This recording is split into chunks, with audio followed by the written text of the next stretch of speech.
ಹೋಟೆಲ್ಗಳ ಒಳಗಡೆ ಏನ್ ನಡೀತಾ ಇದೆ? ಸೆಲೆಕ್ಟಿವ್ ಆಗಿ ದಾಳಿ ಮಾಡ್ತಾ ಇದ್ದೀರಿ. ಈ 5 ಸ್ಟಾರ್ ಹೋಟೆಲ್ದು ಓನರ್ ಯಾವ ಜಾತಿ ಯಾವ ಧರ್ಮಂಗೆ ಯಾರು ಗೊತ್ತಿದೆ ಯಾರಿಗಾದ್ರು?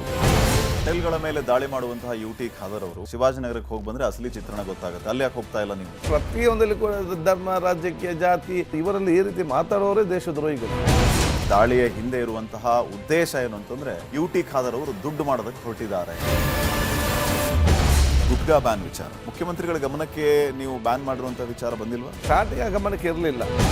ರಾಜ್ಯದ ಜನರು ನಿಮ್ಮಿಂದ ಏನ್ ನಿರೀಕ್ಷೆ ಮಾಡಬಹುದು? ಅವರವರ ಆರೋಗ್ಯ ಅವರವರ ಕೈಯಲ್ಲಿದೆ, ಇನ್ನೊಬ್ಬನ ಕೈಯಲ್ಲಿಲ್ಲ.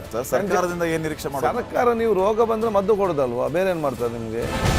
ರಾಷ್ಟ್ರ ಧ್ವಜಾರೋಹಣ ಮಾಡೋದಕ್ಕೂ ಕೂಡ ಹೋಗೋದಿಲ್ಲ ಅನ್ನೋಷ್ಟರ ಮಟ್ಟಿಗೆ ಜಿಬಿ ಎಲೆಕ್ಷನ್ ತಯಾರಿ ಮಾಡ್ಕೋಬೇಕಾಗಿದೆ. ಅದಕ್ಕೋಸ್ಕರ ಹೋಗೋದಕ್ಕಾಗಲ್ಲ. ಯಾವಾಗ ನಾಳೆ ಇದೆ ಸರ್ ಜಿಬಿ ಎಲೆಕ್ಷನ್? ಅವರಿಗೆ ದಂಡ ಹಾಕೋದಕ್ಕಿಂತ ಸಿಗರೇಟ್ ಬ್ಯಾನ್ ಮಾಡಿ.